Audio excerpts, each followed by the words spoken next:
Այս կոճկին չենք շատ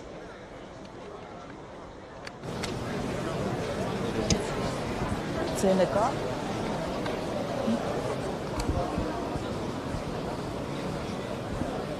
Всё. Պարոն Մինասյան քիչ առաջ հայտնի դարձավ, որ իրանական կողմը միջնորդել է, որպեսզի Երեմ Սարգսյանին, Գագիկ Ծառուկյանի պաշտպանին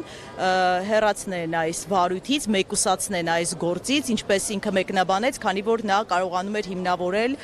որ Գագիկ Ծառուկյանը այստեղ պետք է որպես ոչ թե մեղադրյալ լինի, այլ տուժող։ Այսինքն փաստարկներ էր այդպիսի ներկայացնում։ Եվ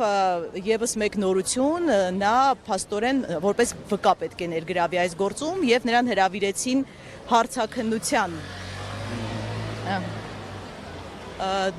Արդյոք հետաքրքիր է ձեր պրակտիկայում նման այսպես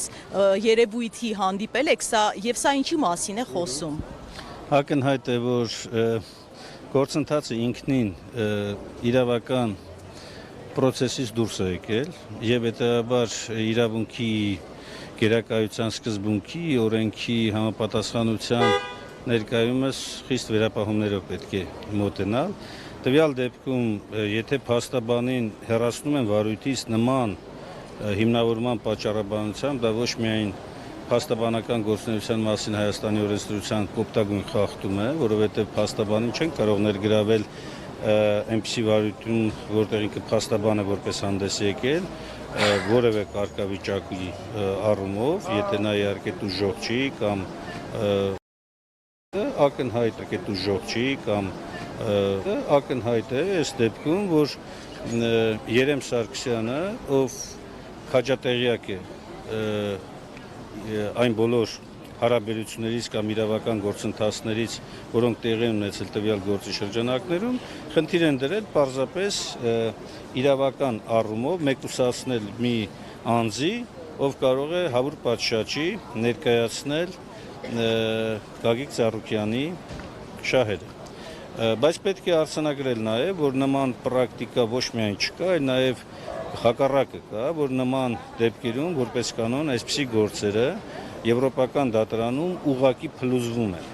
Միանգամից արձանագրվում է իրավունքի կոպտագույն խախտում, մարդու հիմնարար իրավունքի ոտնահարում եւ այլն։ Իսկ այս դեպքը շատ ակնառու է, որ այդպիսին է։ Եթե կան այլ ծանրակշիռ փաստեր կամ փաստարկներ, որոնք որ պատճառ են հանդիսացել փաստաբանին վարույթից հեռացնելու մասին, ապա դրա մասին առնվազն գոնե պատշաճ դատավարական գործընթաց պետք է իրականացվի եւ դատական որպես պատճառ կներեք նշվել է այն, որ Երեմ Սարգսյանը ի սկզբանե եղել է Գագիկ Ծառուկյանի փաստաբանը, բայց այդ մասին իրանական կողմը ասում է, որ իրենք տեղյակ են եղել։ Առավել եւս, ուրեմն փաստաբանին հեռացնել վարույթից իր գործունեությունը իրականացնելու հիմքով, սա կոպտագույն խախտում է սահմանադրության, օրենքի, միջազգային պարտավորությունների, այնպես որ ակնհայտորեն սա անընդունելի եւ նաեւ եվրոպական դատականացիաներում միանշանակ մերժելի բան է լինելու եւ այս գործը չի կարող իրավական առումով ապագա ունենալ։ Պարոն Մինասյան, փաստորեն դուք այստեղ լինելով նաեւ աջակցում եք Գագիկ Ծառուկյանին, ընդհանուր առմամբ կալանավորման նման կերպ կալանավորման մասին ինչ կասեք եւ դուք եւս համարում եք, որ սա քաղաքական, այսպես հիմքը քաղաքական է, այլ ոչ թե իրավական է։ Միանշանակ Իդեպ ասեմ Գագիկ Ծառուկյանի մասով ոչ միայն աջակցում են որպես քաղաքականության մեջ գտնվող մարդ, այլ նաև մարդ, որ ծանոթ է պարոն Ծառուկյանին, իդեպ նաև ուզում եմ արձանագրել որպես նախկին բնապահպանության նախարար, պարոն Ծառուկյանը նաև մեծ ներդրում ունեցել է բնապահպանության ոլորտում։ 10 նիվա ավտոմեքենա նվիրել է նա հենց բնապահպանական տեսչական մարմնին, կատարել է մեծածավալ ներդրումներ։ Այո, ես որպես բնապահպանության նախարար գուցե ընդունելի չէ իմ համար որսը առհասարակ, բայց մյուս կողմից պետք է նաև արձանագրեմ, որ ուրեմն վայրի բոլոր կենդանիները, որոնք որ գտնվել են Գագիկ Ծառուկյանի պահպանության ներքո, առնվազն այն ժամանակահատվածում ամբողջությամբ համապատասխանել է նաև վայրի կենդանիների միջազգային պահպանման, առևտրի միջազգային կանոններին։ Այնպես որ նաև որպես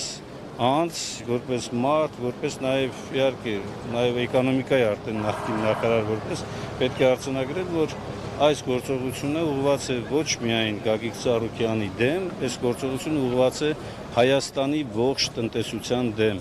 Եվ եթե իրենք ուզում են իրավաչափ, չգիտեմ, համաչափ, մրցակցության, պաշտպանության տեսակետից գործողություններ ձեռնարկել, ապա ամենևին այս ձևը չի։ Սա ոչ միայն վրեժխնդրություն է, սա մարդկային նաև արժանապատվության ուղիղ ոտնահարում է։ Շնորհակալություն շատ, պարոն Մինասյան։